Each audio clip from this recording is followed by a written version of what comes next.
Grayson stood in front of the mirror, adjusting his white tuxedo, every detail tailored to perfection. His hair was slicked back, his jaw tight, his blue eyes distant. The kind of distant that hides something broken. A knock at the door. Staff member whispered through the cracked doorway, "Mr. Callahan." The bride went missing for a few minutes. She's back now, says she just needed a break. Grayson didn't flinch, just stared at his own reflection. Another lie. Then she entered. Ava Monroe, clipboard in hand, black jumpsuit hugging her curves. In a way that was impossible not to notice. Her dark hair was tied in a loose bun, a few strands falling, framing her face like an afterthought of beauty. Their eyes locked, 1 second too long. She spoke first, firm and unshaken. "Everything's under control, is it?" he asked, more to himself than to her. Ava stepped closer, eyes steady, voice low. She was crying. Her lipstick was smudged. "I think you should know that." Grayson's lips parted slightly, but instead of reacting, he smiled, just enough to hide the storm. "Do you always speak your mind like that?" "It's only when someone's pretending not to hear their own instincts." He stepped closer, so close she could smell his cologne, sharp cedar, musk, and sin. She didn't move. "And what do your instincts say about me? That you're about to do something you'll regret, or remember forever," he smirked. "Let's find out which." The music started outside. The guests were waiting. The bride was pretending. And Grayson Callahan had just decided this wedding would not end the way anyone expected. The vows had been exchanged. The kiss was met with applause. The orchestra played its elegant crescendo as champagne glasses clinked and high society murmured in approval. But Grayson Callahan was somewhere else entirely. He stood at the edge of the ballroom, fingers wrapped around a half-full glass of scotch, eyes scanning the crowd, but never really landing. His mind replayed Celeste's absence, the smudged lipstick, the flicker of something off. And then, there she was again. Not Celeste. Ava. Moving through the room like she wasn't part of it. Focused. Controlled. Her black jumpsuit framed her waist perfectly. Her presence demanded attention without asking for it. She wasn't pretending like everyone else here. That alone made her dangerous and irresistible. Grayson didn't realize he was staring until she caught him, and didn't look away. She approached with the same quiet confidence that had disarmed him hours earlier. "Your tie is off-center," she said softly, eyes holding his as she reached up to adjust it. Her fingers brushed his chest, warm, precise. The scent of her skin hit him like a slow, sweet drug, something floral and clean, completely unlike the overpowering designer perfumes around them. He looked down at her. "Do you always touch your clients like this?" "Only when they're falling apart and pretending they're not." He chuckled once, low and dry. "You think I'm falling apart?" "No, I think you already did." Quietly. Before the ceremony. The music swelled. Someone was calling for the newlyweds to take the first dance. Grayson ignored it. He leaned in, his breath skimming her ear. "You're not like the others." Ava turned her head slightly, their lips just inches apart. "Neither are you." Before she could pull away, his fingers brushed her hand. Just a second. But the burn was immediate, the kind that stays. She stepped back, professional mask snapping into place. "Enjoy your dance, Mr. Callahan," and she was gone, but the warmth of her touch lingered. And Grayson realized as he watched her melt back into the crowd, that was the first real thing he'd felt all day. Grayson slipped away from the ballroom. The orchestra played. Guests clapped. Celeste smiled on cue, but none of it mattered. Something twisted inside him. A gut-deep instinct that something wasn't right, that he wasn't crazy. He took a side corridor toward the back terrace, just for air, just to breathe. Then he heard it. Laughter. A soft moan. Then a pause. That kind of pause. He stepped quietly toward the slightly open French doors, and there she was, Celeste, his bride, pressed against the stone wall, kissing Enzo Shaw. Grayson didn't move. Couldn't. The world slowed, her hands tangled in Enzo's. "Hair?" His arms locked tight around her waist, their lips fused like two people with nothing to lose. The passion, the intimacy, the complete disregard for everything, including him. Grayson's breath caught in his throat. His heartbeat roared in his ears. Not rage. Not yet. First came silence. Then came something worse. Clarity. He backed, away unnoticed, walking in the opposite direction. Each step heavier than the last. The party went on. Guests danced, laughed, toasted to a marriage already dead. At the bar, Ava stood reviewing a schedule on her tablet. She looked up just in time to see his face. "What happened?" she asked, concern replacing cool professionalism. Grayson didn't answer, just stared at her like a man teetering on the edge of something sharp. Then he did something she didn't expect. He took her hand. "Come with me." She blinked. "Grayson, please, just be with me. I need something real." Ava hesitated, then followed. They stepped into one of the private guest lounges, dark wood, dim light, untouched wine. He stood by the fireplace, shoulders tense, jaw set. "I saw her," he said finally. "Saw what?" He turned slowly.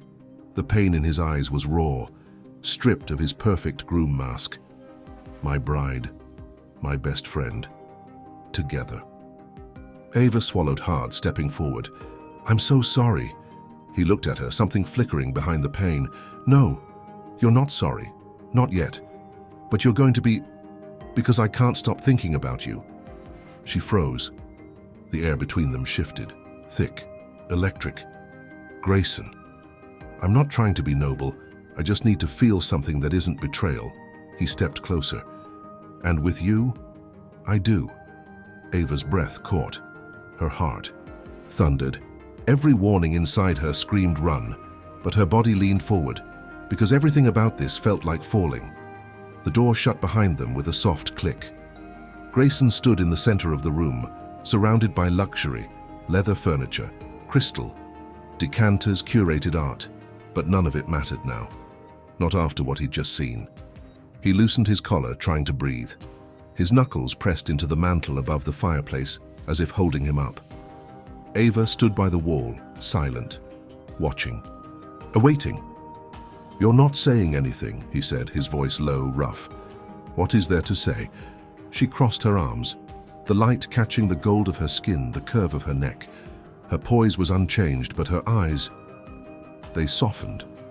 "You're humiliated, betrayed, and probably about to do something reckless." He turned toward her slowly.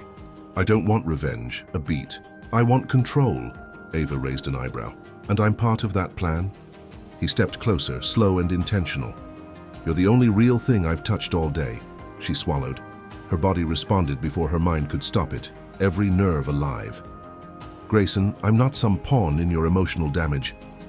Recovery. No, you're the person who saw through me before anyone else did." He paused, then added, "You don't belong on the sidelines.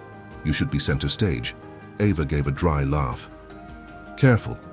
That sounds dangerously like flattery." "It's not flattery, it's strategy. I want them to see you next to me tonight." "And what will they see?" Grayson's voice dropped. "What they refused to believe existed. Someone real." Ava looked at him for a long moment. Her heart pounded. Everything in her told her to walk away. But something deeper, something wilder, held her there. "One dance," she said finally. "That's all." A smile flickered on his lips. "One is all I need to start." He offered his arm. She took it, and as they stepped out into the glittering chaos of the reception, Ava knew. She wasn't just stepping into the fire. She was becoming it. The moment Ava stepped onto the dance floor at Grayson's side, the energy in the room shifted. Heads turned. Conversations paused. Even the string quartet seemed to falter for a beat. Grayson Callahan, newly married, freshly betrayed, was now dancing with the wedding planner. And not just dancing, claiming. He slid his hand around Ava's waist with a confidence that felt both deliberate and intimate. her body pressed against his, reluctantly at first, then with something far more dangerous: surrender. "You sure you want to make a scene?" she whispered, voice brushing his neck. "I'm not making a scene," he replied, eyes fixed on hers. "I'm making a statement." She could feel his fingertips on the small of her back, firm and slow. The heat of his palm radiated through the fabric, like a secret no one else could touch. Their steps matched effortlessly, like their bodies had known this rhythm long before this night. "You're playing with fire," she warned, lips close. Enough to graze his cheek. He leaned in, his breath warm against her ear. "Maybe. But tonight I want to burn." A flicker passed through her, equal parts thrill and fear. The music wrapped around them like silk, the world blurring outside the orbit of their bodies. He spun her, pulled her back. The movement brought her chest flush against his. She felt his breath hitch, just once. She looked up. His eyes were not on the crowd. They were on her mouth, their faces hovered inches apart. "Kiss me and this ends in disaster," she murmured, heart pounding. "No," he said, voice low and certain. "Kiss me, and this begins." But the kiss didn't come. Not yet. Instead, as the music faded and the applause resumed, Grayson released her slowly, his hand trailing down her arm, his fingers grazing hers with aching reluctance. Before she could step away, he leaned close. Too close. "Thy sweet 1402. No pressure, no expectations, just truth. I'll be there." Ava stood still, the heat of him still seeping into her skin. The weight of what had just happened pulsed in every nerve. She watched him walk away, watched the crowd murmur, whisper, turn their heads. And still all she could feel was the echo of his hand on her lower back, the taste of something she hadn't even had yet. A choice was in front of her, and deep down she already knew. She was going upstairs. Suite 1402 was dimly lit, the city lights from the Hamptons estate casting long shadows across the polished floors. The soft hum of jazz played from a vintage speaker. The air was heavy with the scent of aged whiskey and something else, something warmer, sharper. Ava stood just inside the doorway, soaked in hesitation. But when she saw him, Grayson, shirt undone, sleeves rolled, barefoot, something in her stilled. Not out of calm, but awareness. The man before her wasn't the billionaire groom everyone envied. He was stripped down, raw, wounded, and dangerous in a different way. He walked toward her slowly, gaze never leaving hers. "I didn't think you'd come." "I almost didn't. But you did." She nodded, silent. The door closed behind her with a soft click. He took the glass of whiskey from the table and offered it. Her fingers brushed his when she took it. That single touch felt louder than any kiss. "Why am I here, Grayson?" "Because tonight I needed something real, and so did you." Ava set the glass down. "If this is about hurting her, it's not. This is about saving me." She looked at him. Really looked. The quiet beneath his voice, the ache behind the confidence, the restraint that trembled just beneath his skin. She stepped closer, close enough to smell the salt of his skin, the warm wood of his cologne, the faint taste of fire in the air. "If we do this, it's not pretend. Nothing about you has ever felt pretend." His hand touched her hip, hesitant, then firmer. She didn't pull away. His other hand rose to her jaw, thumb brushing her cheek like she might shatter. Then he kissed her, not like a man seducing, but like one searching for his own breath. Ava melted against him, her body responding before her mind could intervene. The kiss deepened, slow and consuming. Her hands tangled in his shirt, pulling him closer, anchoring herself to his chaos. He lifted her onto the edge of the table, fingers tracing up the backs of her thighs, leaving trails of fire. Her breath caught. His mouth explored her neck, each kiss deliberate, savoring. The smell of him, the feel of his hands, the sound of his breath. It was too much, not enough, everything. "Tell me this isn't just a moment," she whispered against his mouth. He paused, forehead pressed to hers. "It's not a moment. It's the only part of today that makes sense." When they finally gave in, skin to skin, soul to soul, it was not an escape. It was the beginning of the unraveling, not just of lies, but of both of them. The Callahan estate in Montauk shimmered under the late afternoon sun. Waves crashed gently below the cliffs, gulls circling lazily in the sky. But inside the main house, tension pulsed hotter than the summer air. Ava moved barefoot across the balcony, clipboard in hand, dress flowing around her legs like a whisper. She wore linen, soft, open at the back, and her hair was loose, natural, untamed. Grayson leaned in the doorway behind her, silent, watching. She felt it. Him. "I'm not part of the weekend staff, Grayson," she said without turning. "Didn't say you were." His voice was closer than expected. She turned, startled, and caught her breath. White shirt, sleeves rolled.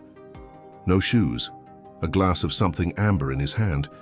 He looked less like a billionaire and more like a man stripped of armor. And somehow, more dangerous that way.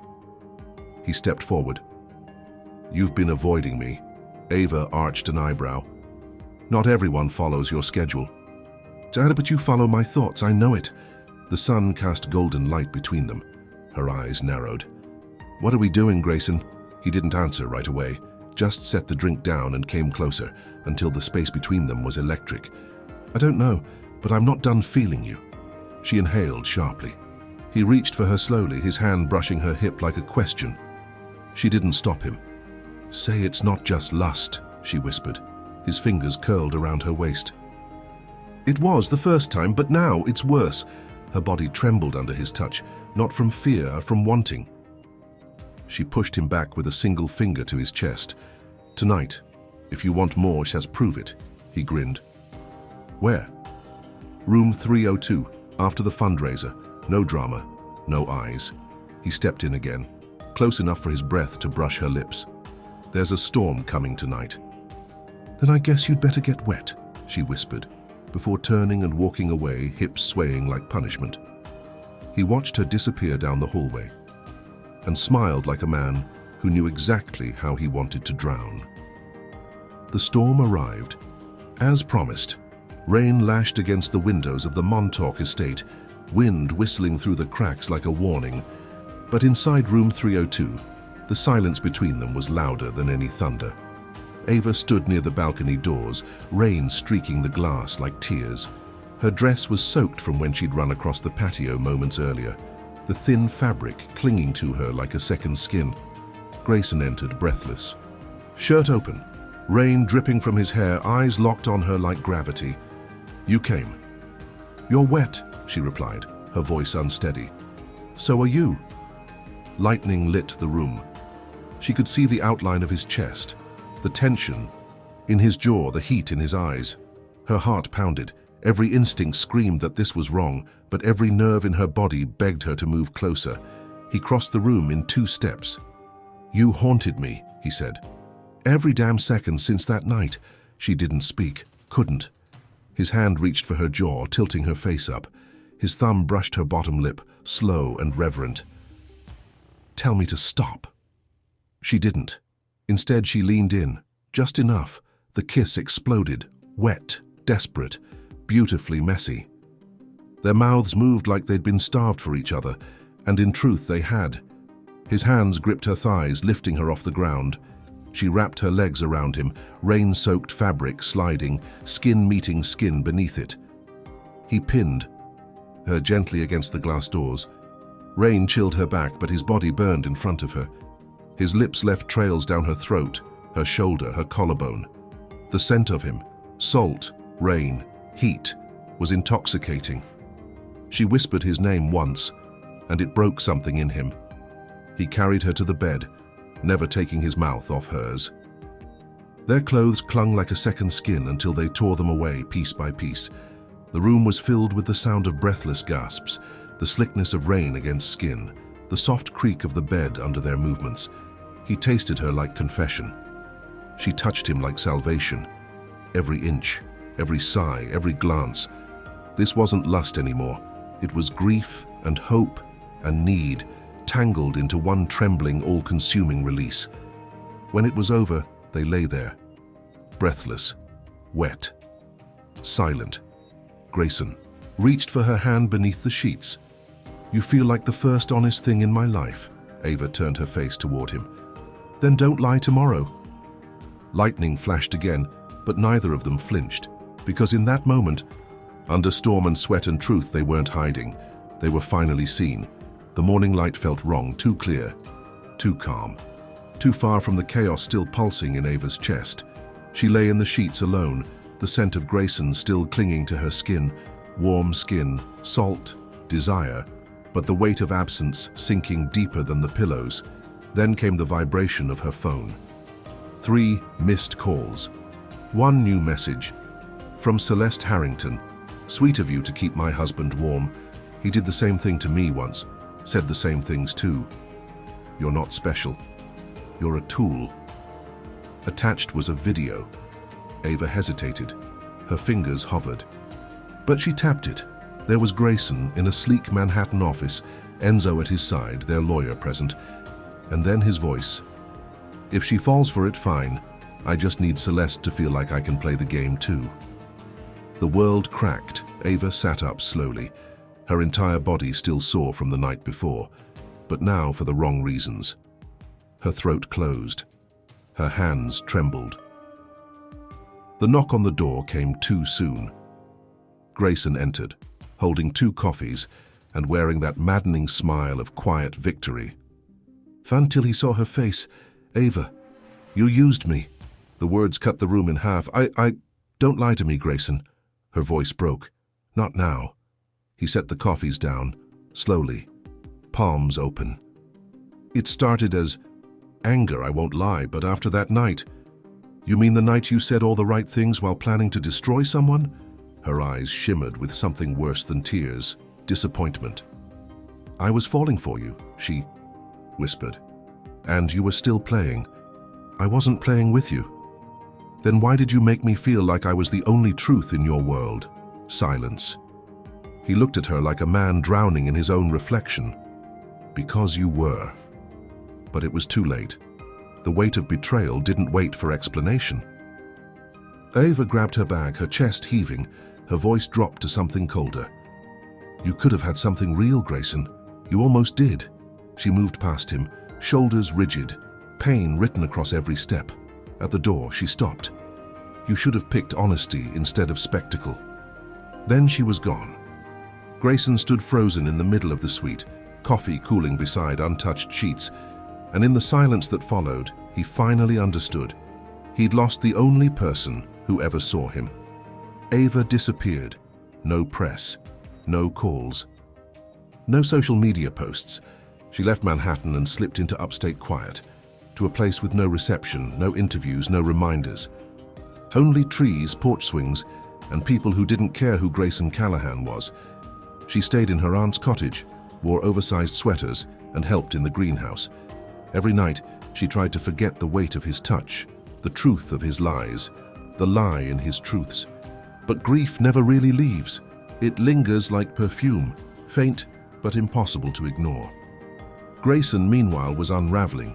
The press speculated. Stockholders panicked. Celeste tried to reappear on his arm, suggesting that they make the scandal work for them. He laughed in her face. "We were never a marriage. We were a photo op. You're ruining your brand for a wedding planner. I'm saving what's left of my soul for a woman who made me want to have one." He walked out on her for good. And the mansion, the offices, the endless stream of meetings, they all blurred into background noise. His days grew quieter, his inbox less full, his penthouse colder. Every room reminded him of what he broke, what he couldn't buy back. What he let slip away the moment he chose control over courage. He stopped drinking, stopped pretending, started writing. Not emails, not statements, but thoughts, feelings, sentences Ava had once teased him for keeping buried. His assistant asked once if he was going through something. He smiled. "No, I'm finally going through myself." In the quiet, they lived in parallel solitude. 2. People who tasted something real and then lost it. But in every silence was the question neither of them could outrun. What if it's not over yet? Ava was watering the plants when she heard tires crunching over gravel. She didn't look up at first, figured it was the neighbor, but the footsteps that followed were too steady, too familiar, too heavy with everything she wasn't ready to feel again. She turned. Grayson, standing at the edge of the porch, no security, no suit. Just jeans, boots, and a jacket that hung off him like he hadn't slept in days. His face was rougher, his eyes softer. He didn't speak right away. "I wasn't sure you'd still be here." Ava crossed her arms, trying to hold herself in place. "I thought you didn't do apologies." "I don't." He stepped closer. "But this time I need to do it right." She stayed quiet, watching, waiting. He exhaled. "I lied about how it started, not about what it became." "Grayson, let me finish." His voice cracked. "I used you to hurt someone who deserved it, but in the process I hurt someone who didn't. I hurt you, the only person who ever saw me beyond my name." Ava looked away. Her throat tightened. "You made me feel like I mattered, then made me feel disposable." He nodded. "And I'll regret that every day of my life. But I didn't come to rewrite the past. I came to ask for a future, if you'll let me." A long silence fell between them. Wind rustled the trees behind her. She caught the faintest trace of his cologne, mixed with cold air and something earthy, like honesty. She stepped forward slowly.